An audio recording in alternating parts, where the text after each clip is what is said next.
Check 1, 2, check.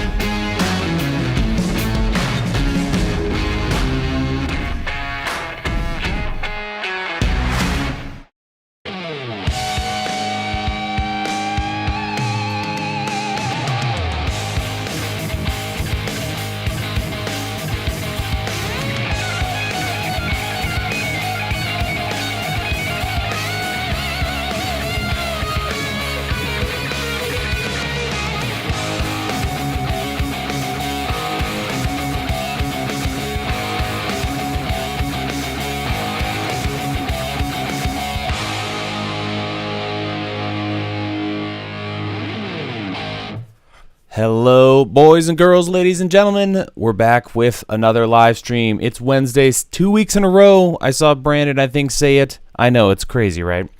So hopefully we can keep this streak up. First and foremost, everything sounding okay? Everything looking okay? Let me know. I've been messing around with things in here a little bit. I might actually move this setup to my main space so that you guys see, you know, the main set over there instead of this room, so that I can make room for some other stuff that we might talk about in the future. How's everyone doing? We've got several people already in the chat. Jordan River, we've got Doughboy God, Parker, what's going on, Parker? Wooter, of course, Wouter, Greg, Brandon, how's it going, man? Mr. Camera Junkie, Evan, D. Hervey Photography, and others. Ben, good to see you, man. So welcome everybody. Doing something a little weird today. I didn't notice this was a setting, so I thought I'd try it. But I believe the only people that can comment are subscribers. So if you're not a subscriber and you're watching this, let me know. I guess you can because you're not subscribed. But I hope everyone can see it, and it's just for the subscribers. So we'll see how that goes when it comes to the chat. We're going to jump into questions. I see we've already got some beautiful ones coming in hot, so I love that. Definitely queue those up. I've added in the description, so at the top of the show, if you're curious about this setup, the gear I'm using for live streaming, everything's down in the description, including the software to be able to pull up things like Ricardo's comment right here. So that's all in the description if you want to learn more about that stuff. I've also included a link to my Gear Focus page. I am selling a bunch of gear, so if you want to pick up a deal, you can head over there, check that out. If you find something but you're not quite happy with the price, just shoot me a message through Gear Focus. Maybe we can work something out if it's reasonable, and that is the deal. So let's see what we got when it comes to questions. As those of you who have been around, and there are many of you who have been hanging in there with me every single week, this is another episode of Video Production Helpline. So if you have any questions involving video production or content creation or anything of that nature, that's what this is all about. So I'm going to scroll up here and try to find some questions to get us kicked off. Here we go. Great question from SC Peterson 86. Caleb, any chance to start an R7 user series so the poor guys, myself included, can still rock a crop sensor rig? Absolutely. I am actually really excited about the R7, and this is kind of an interesting topic. I've been meaning to maybe do a video or live stream about this, but I feel like over the last couple of years I've almost kind of lost my way, if you will. And, you know, I make videos. There's two things I want to do with this channel, and I've always wanted to do. Make videos about video production that help people out and have a good time doing it, right? So those two things, I've never really pushed to, like, monetize the snot. And I've never done a sponsorship on this channel, at least not yet, in 10, 11 years, whatever it is. But I do feel in the last couple of years, I don't know if it's burnout. I don't know if it's just, you know, pulling something out of your pocket every single week, making something. It just gets to you after a while. And I feel like I've kind of lost track of, like, helping people out and kind of budget-minded stuff. For whatever reason, I just can't get away from that. And I have a little bit recently, but long story short, I am thrilled about this camera. I am so stoked to be able to play with and talk about and learn and help people figure out budget awesome gear again. And I'm hoping that R7 is really great because, man, $1,500 solid camera. I would love to get back to that stuff. None of this, you know, full frame 3,000 and higher stuff. Long story short, sorry for that. Let's see what else we have here. Welcome to the membership. In the building, what's up, Carlo? Let's see, looking for questions here. Lighting looks good. Thank you. I just threw in the tube. I know it's super cliche and everyone does it, but I just feel like that corner just needed a little something. So we've got this guy up here. Why not, throw the tube in there. Question from Ben's Watch Club. Recommendations for lightweight 4K 10-bit camera for mounting on a 1.2 kilogram mic arm. Ooh, that's a good question. Let's see.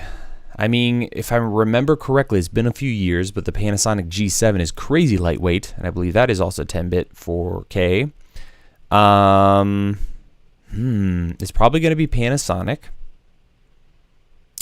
Yeah, I'm going to say Panasonic. If you can swing it, a GH5, GH5S, something like that would do the trick. I wish Sony was in that park, but I think you're stuck with Panasonic. Maybe Fujifilm, if you're into that. You could do like an X-T3 or, oh, you know what? You could do, help me out, Fuji folks, X-T30.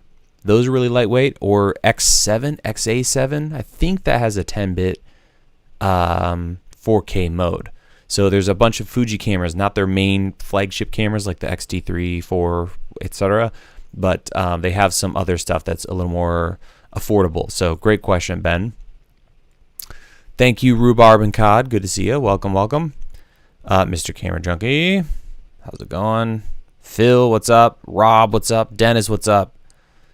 Brandon, don't know what you mean by that, but I just I think subscriber is what we're doing here, comment-wise, right? Cool. Good to see everyone. Nice. More people rolling in. Love it. So if you have a question, drop it. I'm scrolling here, searching for question marks here. I'm sorry. Yeah, you do your thing there, Mitchell. I just saw a question mark and just threw it up without even reading it. Probably should do that. No, Ben, I'm sorry for the confusion. People that are subscribed just to the channel, you can comment. I believe that's the way it's set up. How am I making... How do you make a white wall in the background interesting? Well, you can do a couple things like I've done here. So this is gray. It's not white. But you can darken the room as much as possible so that the light that is in the room, creates a little bit of shape and depth. So you can see there's dark areas behind me, even though this is a light gray. Adding little pops of light is a great way to go. Adding some plants or props is a great way to go as well. And then you can search my channel for fake sunlight. You should find a video where I talk about creating little fake light patterns on the wall. I can actually open a shade real quick. 1 second.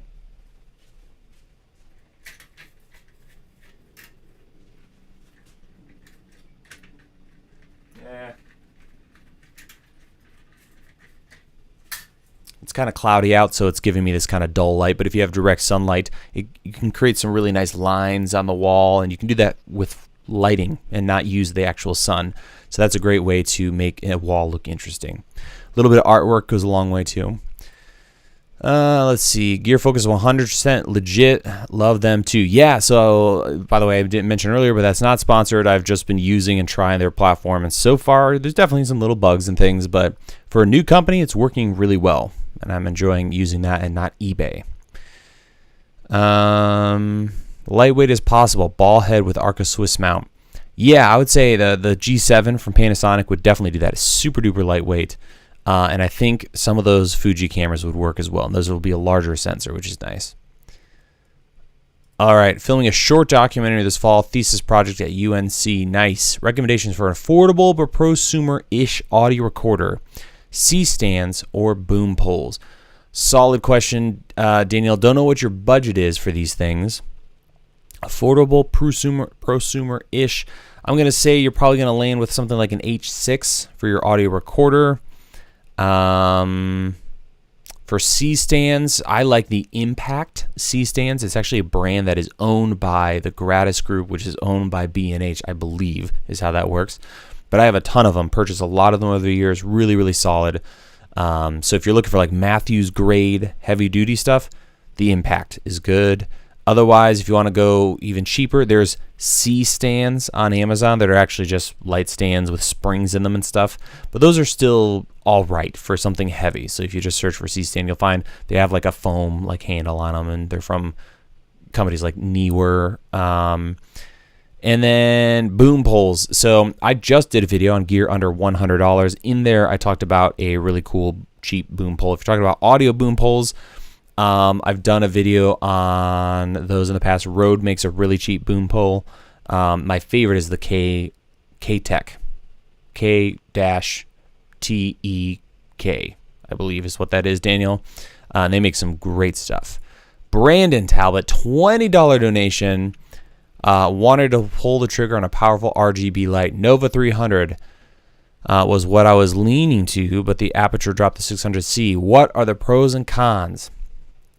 Because for the price of the 600C, it's pretty damn powerful.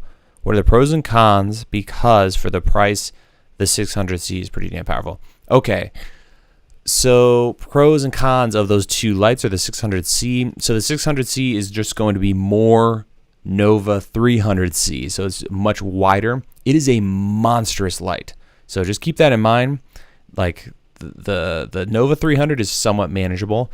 The 600 is bonkers heavy and humongous, but that thing slaps like nothing else when it comes to output. So if you're just looking for like eye-watering RGB output, that is a good way to go. I've been recommending to some people, or a lot of people really, if you just need like an insane amount of RGB and you're less interested in like, you know, custom modifiers or having a single panel, those P60Cs from Amaran are wildly bright. You can check out my review if you haven't already. I know we've been talking on Instagram about this, but those are nuts. So you could buy, you know, a small army of those things for the price of a 600C, and now you can put them all over a giant space. You could rig them up on a huge ceiling in a warehouse instead of having a single light. That said, if you want, you know, let's say you wanted to have a 8-foot softbox from DOP Choice, and you want to rig that up on a ceiling with a P600C, that's the only way to do that. There is one other thing the P600C does. It has the individual like mini panels inside of it, so you can have, you know, you could slap a wall with a bunch of colors and have it change. So it could be red, purple, magenta, green, or whatever you want from a single panel. So that's cool. But that's kind of how I would break it up, right? The Nova 300, very bright, but that 600 is insanity. You also get the multiple color modes. And then the P60Cs from Amaran, really solid lights, and you could get a billion of them for the price of a 600C. Have I tried the XH2 yet, or whatever, XS2, whatever it's called? I have not. Haven't seen one yet, and I canceled my pre-order just because there's enough going on. I can't handle that. And I'm kind of, I don't know if I'm going to keep doing camera reviews like I have been. We'll see. I want to check it out at some point though, because color science, and I'll probably try to do some LUTs for Fuji. Cool. Yep. Q is helpful. Thank you. What is a good laptop for video editing? Budget under $4,000. That's a great budget, actually. Would be under 4K editing, like resolution. Right now, Apple's killing it with their new processors, so I'd probably lean that way. Never lost your way, redefining yourself. Thanks, man. Appreciate it. Let's see. Do you think YouTube as a whole has slowed growth for creators, ad revenue, etc.? That is a great question, Patrick. I would say in our space, I think absolutely. Looking at my channel, my business, looking at others in the industry, I won't name names, but I think pretty much universally, you know, whatever you see, where am I? Over here on the sidebar on YouTube. My guess is most of those folks, if they're like my channel, where they're in the kind of video gear space, everything's kind of down.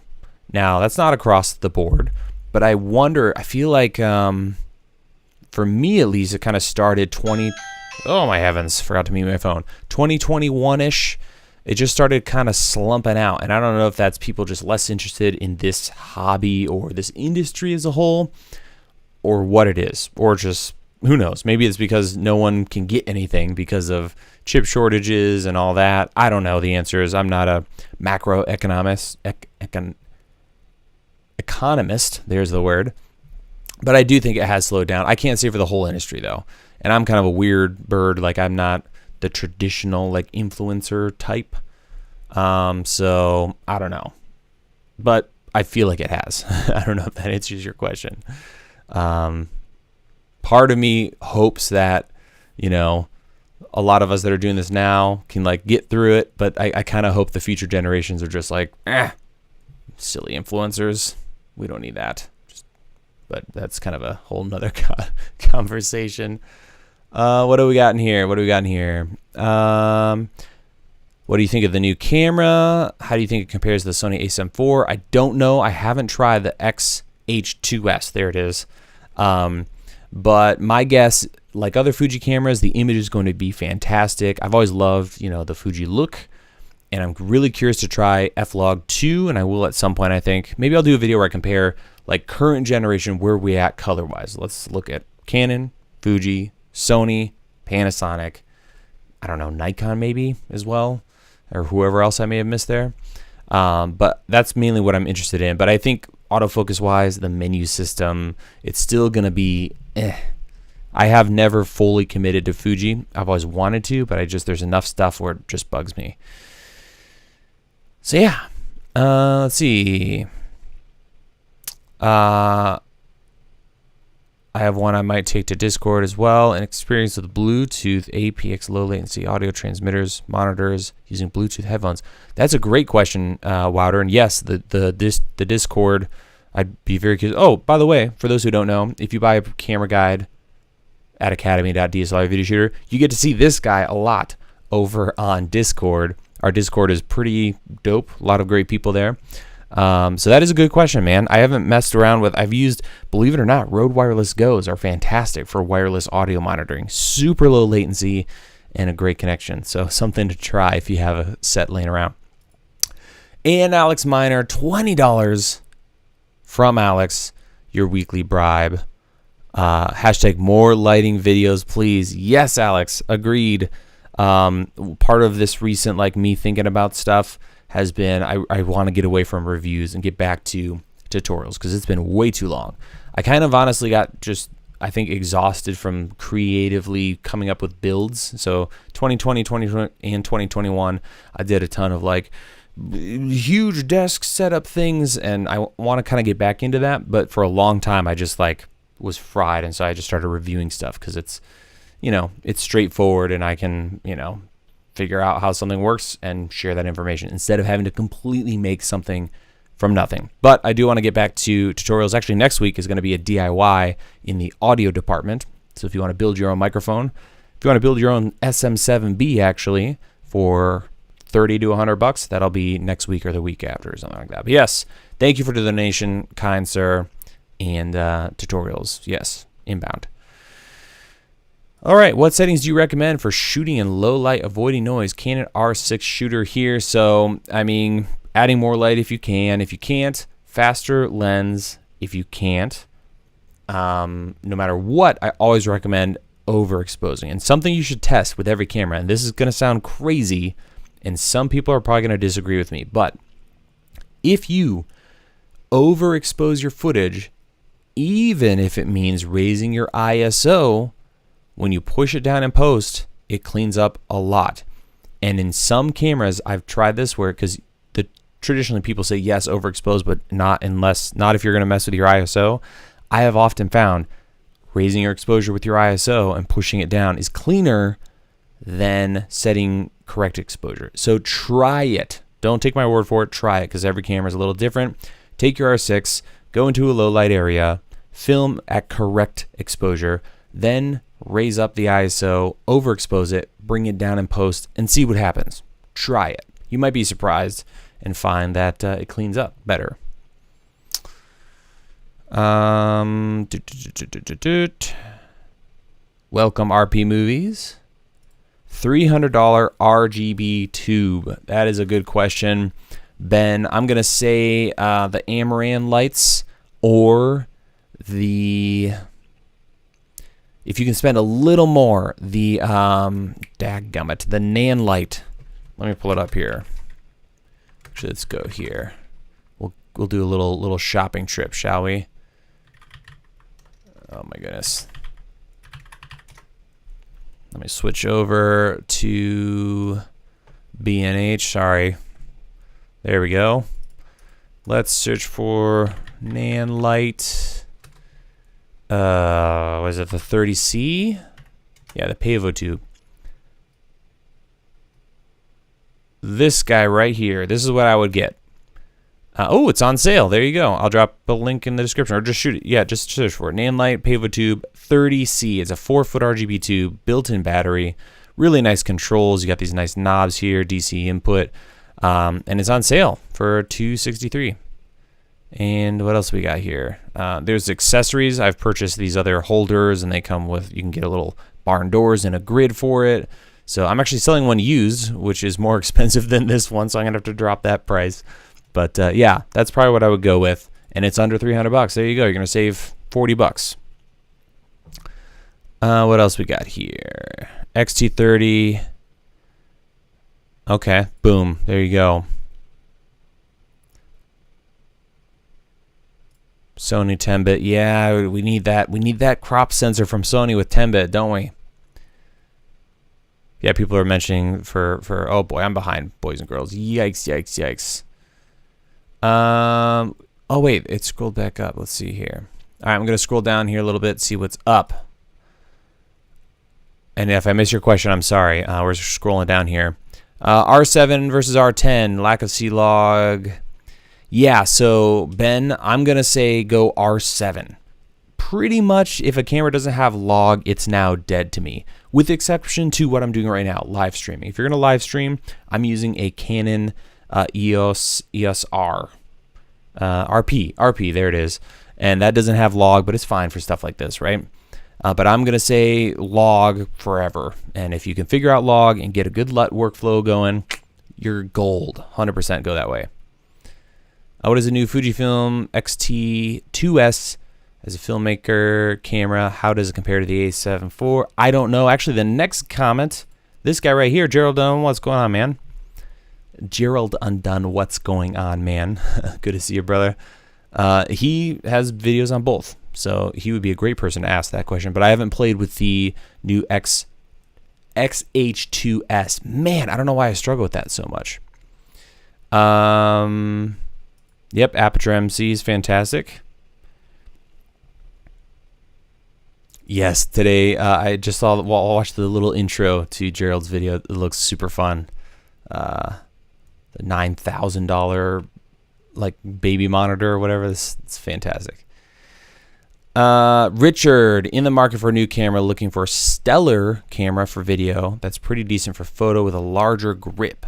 Not into the A7S II, and not sure if I like the Blackmagic Pocket Cinema Camera 4K. Any ideas? Okay, I mean, I'm going to say A7S III or A7 IV. If you're okay with potential rolling shutter issues, I don't know how you're going to use this camera when it comes to video. But I'm going to say, or A1. But that's, going to be pretty steep on the price. Honestly, more and more, the A7 IV is just a baller camera. Again, if you don't need to deal, if you're not going to be whipping the camera all over the place because the rolling shutter is bad. Otherwise, I love that camera. It's a fantastic price, around $2,500. Yeah, big fan, big fan. Have the 60, oops, I don't know why that one went up. Have the 60C. They're just so frustrating to use because they don't have handles. I know, but thanks for the info. Yep. So, yeah, in that case, you could get a couple.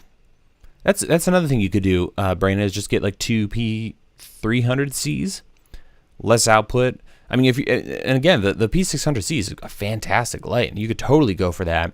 It's just a monster when it comes to the size and weight. So you're not going to move as fast with that light, especially if you start throwing modifiers on it.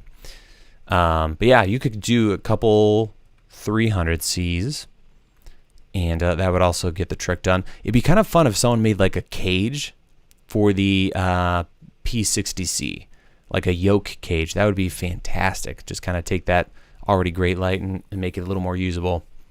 That is a good point. You were talking about the COB 600. Oh, got it. I see. Yeah, so the COB 600, the 600C, that's what you were talking about. And that, the output when in RGB mode is not going to be anywhere near the 600, I believe, from what I'm trying to remember spec-wise. So in my video, I did a comparison with the RGB output, and it's not going to be there. But modifiers are abundant. Have I tested the Orion 300? I have not. Preferred EF to RF adapter. I like the stock Canon one. Just the $99 one. That's a great one to go with. Question, any recommendations to mimic the light of a lone fire in the night? Any aperture light or Amaran light, I'm pretty sure has that fire mode where you can have that little flicker action going on. Or get an RGB light, little gel, and just take, I don't know, something like this, and just kind of do that in front of the light, and you'll be just fine. Let's see. You need a way to stop and start two Pocket 6Ks from 50 feet away. Whoa, my. Oh, man, that's a good question, Michael. I'm not exactly sure. You might be able to use an Atem Mini with some kind of HDMI to SDI something there. Latency of the Citus Link app from Aperture. Can you imagine changing colors for a live music video? Oh, that's a good question. I haven't tested. It's pretty fast. But what's cool is I haven't checked it out personally, but they have a lot of new tools in the Citus Link app for music. So you can actually use your phone to link it up. And I suppose you could shift the music in post a little bit. But when it comes to live stuff, that's a good question. Live music video. I would try to test it. See if you can borrow some lights and see what's up with the app. But there's a lot of new stuff. Oh, man. We're going to try to catch up here. Move things along a little faster. Okay, so got to break down. Boom. Yes, if you're looking for metrics, man, that man, Gaffer and Gear. Yep, he's a beast. Michael, $20. Man, these super chats, boys and girls. What is happening? $20 from Michael. Say if I shoot a video at 60 frames per second for my 24 frame per second film. I insert it into a 24 frame per second timeline and slow it down by 50%. It's buttery smooth. How is that possible, especially after exporting a file that reads at 24? I mean, it should be fine. The main rule of thumb you want to pay attention to is you want to avoid slowing something down slower than your timeline. So 60, you said you cut that in half. And it's smooth, and that it should be because you're not, slowing it down slower than 24 frames per second. Does that make sense? So you took 60, you slowed it to 30. That's still more than 24, so you're good to go. It's when you slow it 4 times and it's 15 frames and your project is 24. Does that make sense? Hopefully that does. And then of course there's you can turn on and off rippling, which that'll affect things even further.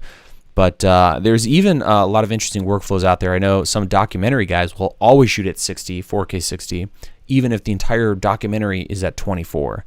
Reason being, they can drop it in a timeline. It's not ideal, but it'll work. And then at any point, if they need to slow footage down, they have ample headroom with their frame rate to be able to do that. I haven't played with the FX3 with the new firmware. I don't have one. But looks fantastic, and it's awesome to see that from Sony. It felt very Panasonic-y, kind of seeing that update. So big fan of that. Did you try Shot Deck? Yes, love it. Fantastic tool. Everyone should at least check it out. The dog just barks. Yeah, I get you, man. Oh, man. If I was home right now, I'd be lit with those dogs. All right. We are way behind, so I'm going to unfortunately have to go down a little further here. I'm sorry if I missed some stuff, guys. You can just kind of repost here because I'm behind. I'm trying to stay on top of the chat. Let's see. What do you think for streaming and applying a LUT in real time? 100% could do that, Zach. If your camera, like a GH6, has the ability to send LUTs out over HDMI, you could go with that. And what's cool with that is you could customize and create your own custom streaming LUT in something like DaVinci Resolve, then spit it out, throw it in your camera. If your camera doesn't do that, you can get adapter boxes from Blackmagic. What are they called? Actually, my last video I just talked about one. The SDI to HDMI. They also, I think, have just LUT boxes. You load your LUT on there. You put it in line, so camera to box, box to whatever you're using for streaming, and then you can apply a LUT that way. So that's a great way to go because you can customize it. You can only do so much in these cameras. Like this camera, the RP, I've messed with it a ton to try to get something close to what I want, but with a LUT and a log camera, you could do exactly what you want. All right, Gerald going hot with some tech support. Love it. All right, question. Have I tried? I have not tried that. Cable. Not tried it. All right. I back up a ton of footage and images. Would you recommend a storage hard drive dock like the D drive or NAS system like Synology, for example? That is a loaded question. My thing is whatever is going to give you redundancy and a backup. If you have a single hard drive, that can fail, you lose your data. If you have a RAID or a NAS, that one device could fail, or you could have a flood or a fire, or someone could steal it, so you need an offsite backup. In my opinion, the cheapest solution is, or the way I do it is we have a giant monstrous server NAS thing where all the projects go. When we're working on a new project for YouTube, not for our guides, that's all on the server. But for YouTube, I have 1 terabyte SSDs per project. Me and my assistant can bounce that back and forth super fast. And then those, every time it plugs into our computer, it automatically gets backed up to a hard drive sitting on our desks. And all of that goes up to Backblaze. It's a fantastic, everyone should at least check it out. $5 a month, I think, or at least that's what they were. And it all gets backed up. But for you specifically, I would recommend, if you're not going to have a backup, at least have redundancy. So some kind of a RAID box. You can buy these on Amazon where it's like 4 bays. You stuff some drives in there and you're good to go. If possible, yeah, a NAS would do a good job. Make sure it has 10 gig though, and your computer supports 10 gig Ethernet, and that's going to be way fast enough for 4K and those kind of workflows. So yes, a really simple solution that has redundancy that you could then send up to Backblaze would be like a 4 bay or more NAS that has 10 gig. So you can connect to it and quickly do stuff. Don't do anything under that. Or Thunderbolt. Thunderbolt would work too, depending on the ecosystem you're in. So great question, and one I've wanted to cover in a video for a long time, but you know, we'll see. We'll see.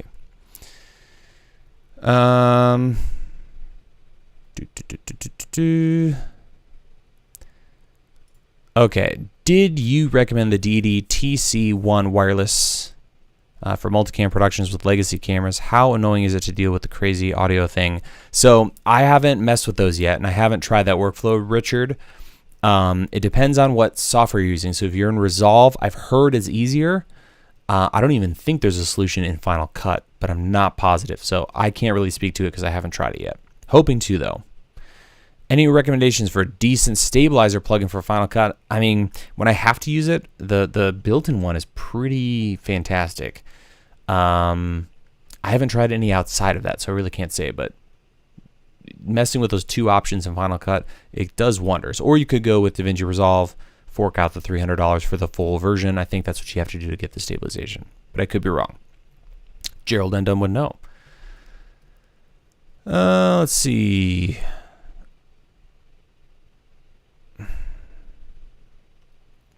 Let's see. Yep. Alex Miner with the G7.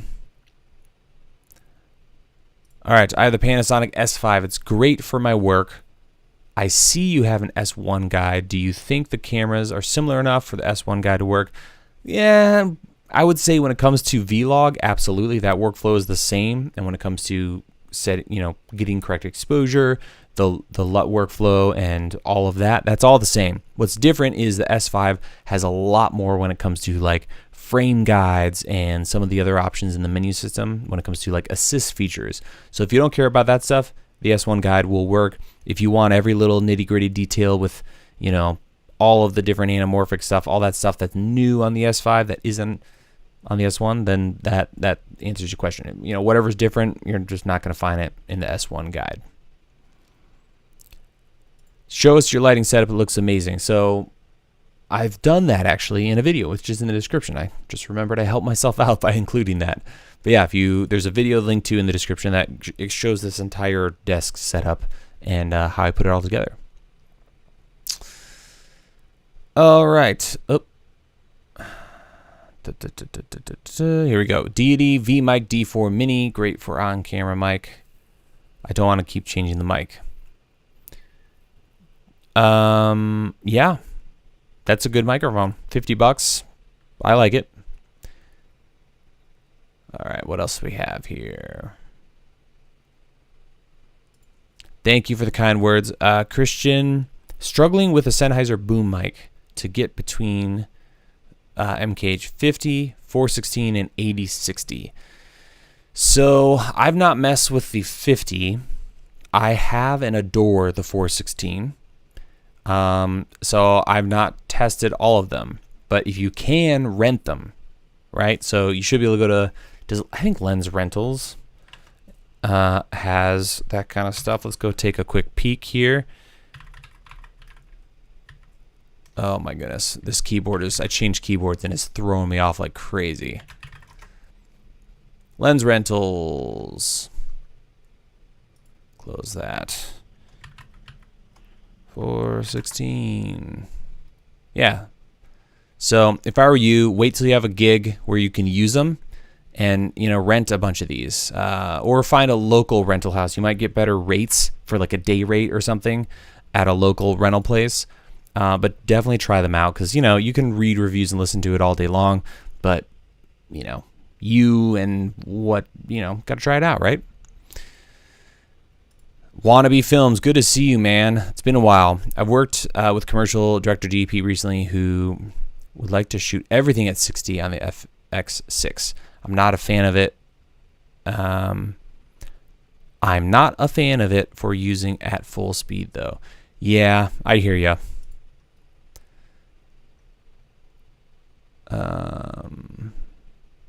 Can you explain the V-mount battery setups for me like I'm 5? Awesome. Yeah, it's pretty great. So, most camera batteries, lower voltage, lower juice or watt hours going to your camera. A V-mount battery is, first of all, the size is larger, so there's more capacity, but also the voltage is higher. So that means you can convert it down to other voltages very easily. It's hard to go up with your voltage. It's much easier to go down. So if you have a V-mount battery, whether that be those little 99s, 99 watt hours, or a giant, 200 watt hour battery, that means you can power your camera, a monitor for days, depending on the size of the battery, or multiple lights, or for example, my production monitor, so my Sumo 19-inch giant display, I can power that. I can power multiple transmitters and receivers and little converter boxes all from one battery. So that's why it's great, is you get more runtime and you can power more stuff all at the same time. So hopefully that answers your question. Have you had any problems with the Blackmagic Atem Mini ISO? I'm having all sorts of problems. Yikes, not related to wrong settings on my side. Man, I'm sorry to hear that. You could reach out to their support. I've not had any problems. The one thing I've had is if I forget to, change the audio input from line to, mic input, that kind of stuff. But usually firmware updates are a good move. So if possible, do that. And when in doubt, unplug the power and plug it back in. That does wonders. It's pretty wild. But yeah, otherwise I would reach out to support if you're having issues. Usually Blackmagic does a really good job taking care of their customers. Okay, if you want to, okay, cool. Yep. Dude, good to see you, boss. Hopefully we can catch up in person someday soon. And hope you're doing well, friend. Take care.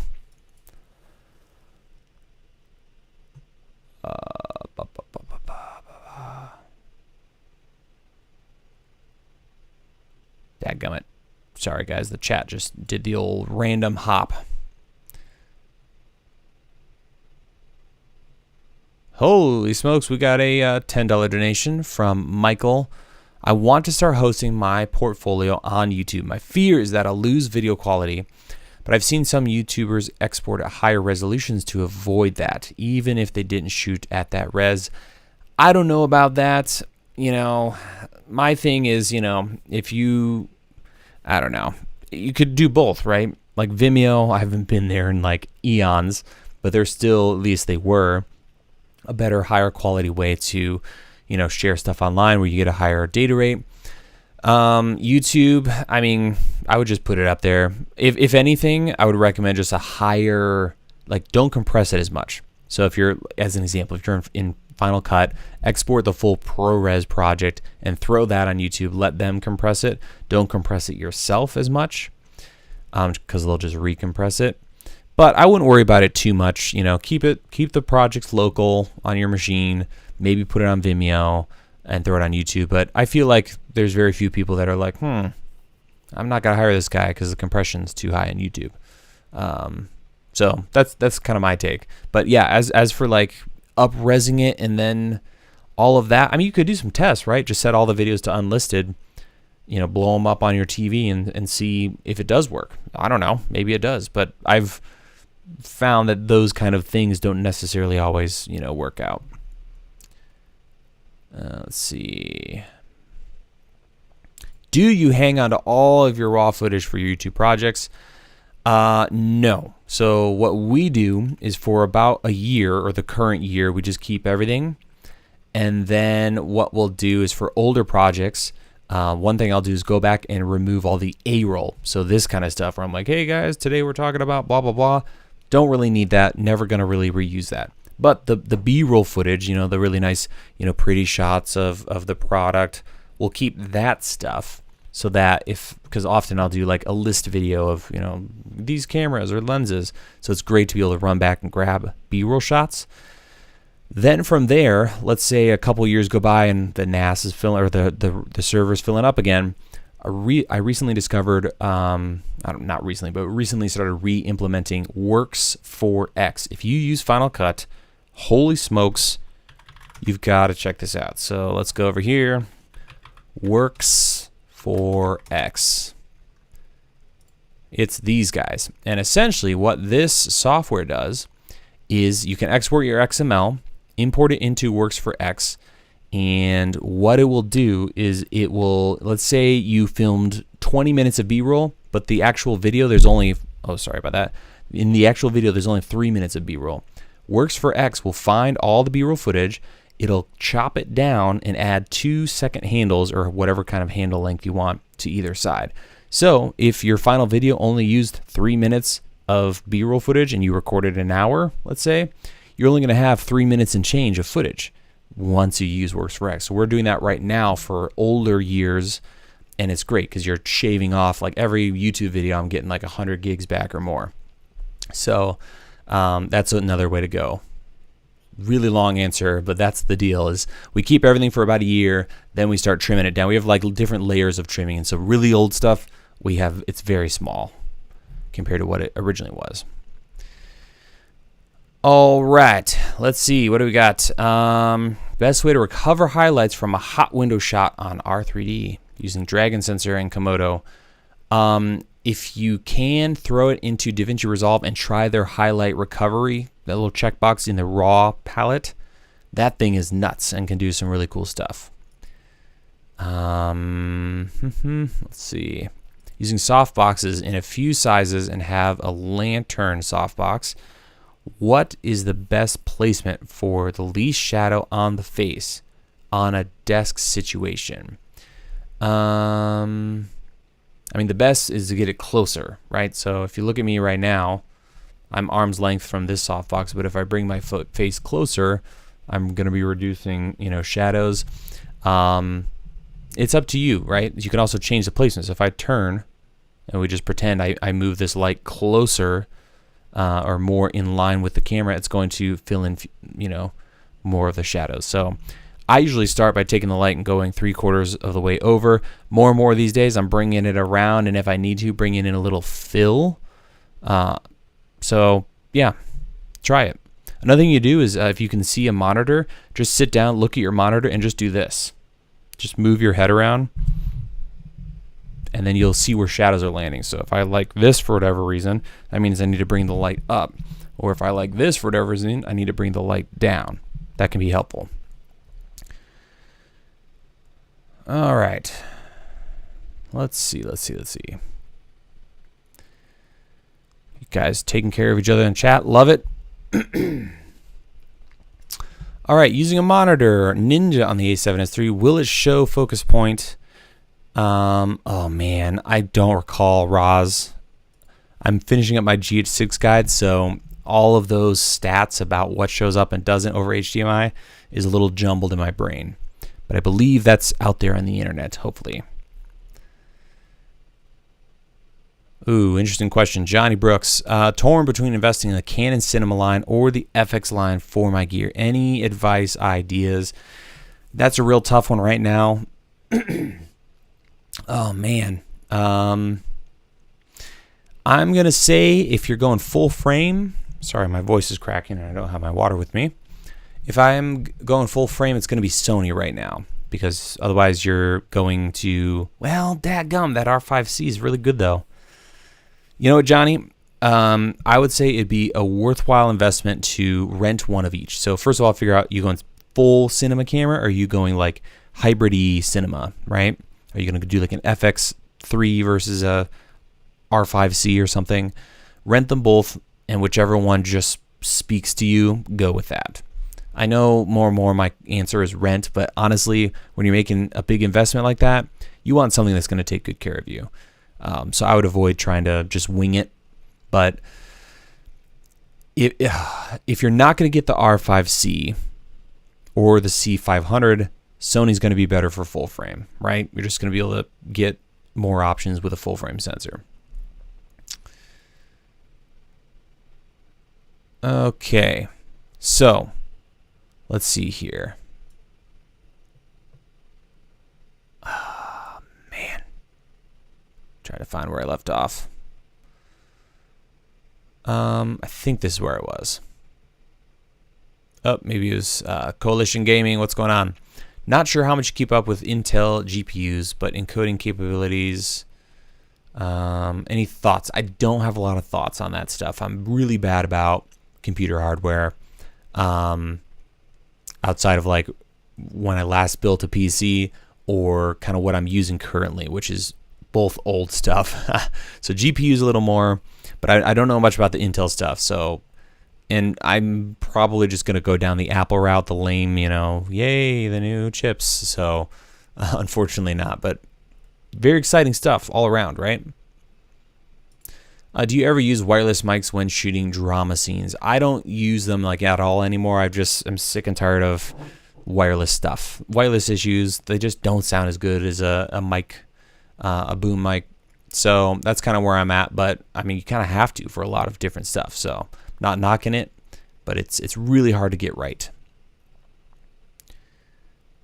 Good to see you too, Daniel. Welcome, welcome. Amarin 100Ds, yes, they are amazing. 160D are great for the price. Big fan of those. A ton of those on my main set.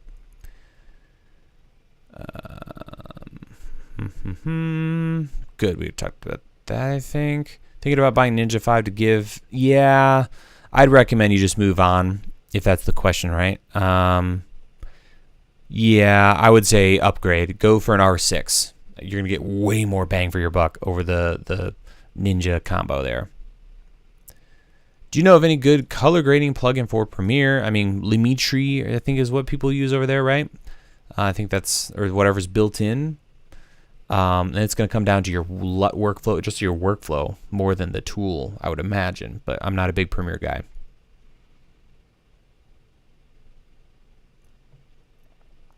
%. Good point. Okay, there's that question. I went backward. Guys, what are we going to do? Legacy YouTube subscriber here. 2010, dadgummit, Rob. Well, congratulations for sticking around through a lot of stuff. Helping you grow these skills over the years. Thank you. Well, thank you, man. That's really great to hear. It means a lot to hear that someone's been hanging out for like 12 years. It's wild. Wild, wild, wild. Thank you, Josh, as well. When is the GH6 rig video coming out? Pretty much it's going to be the same as, you know, the other one. So you can follow my perfect rig video, and that recipe will get you pretty much what I would do with the GH6. The microphone I'm using for streaming is in the description. It is an Audio-Technica AT2020. It's $100. Can't beat it. Are most dead cats mic screens created equal? I would say no. The fluff factor is completely different, and what's underneath that is different, and how much sound you lose is different. So definitely a case where the more you spend, the better it's going to be. All right, folks, I think I am going to have to call it before this voice goes away completely, and I'm going to get some water. What a fantastic group of questions this evening. Thank you guys so much for the donations. It means a lot. We're going to try to do this again next week. Dadgummit. Michael, $10 donation. Which camera would be a good set? Don't get me wrong. I'm not knocking you for the donation. I really appreciate it. Ceremony at a wedding. Talk like a tiny camera. Super long battery hours. Which camera would be a good setup? Oh, set and forget. Ooh. I mean, probably a camcorder, man. If you can't have a camcorder, I'm going to say a Panasonic GH5 or GH6, depending on what your budget is, because those are just rock solid, record for long periods of time, you know, get a good power source, and you're good to go. None of this Canon stuff, you know. So, yeah, that's what I'd probably say. GH5, GH6, or camcorder, where it's like super duper solid battery-wise. And with that, boys and girls, we're going to call it. Thank you guys so much for hanging out. For those that donated, really appreciate it. And this was a lot of fun. Next week, we're going to try to make it happen again, see if we can do this every week, and we'll wrap it up here. Hope you guys have a wonderful rest of your week, a wonderful weekend, and we'll see you guys next time.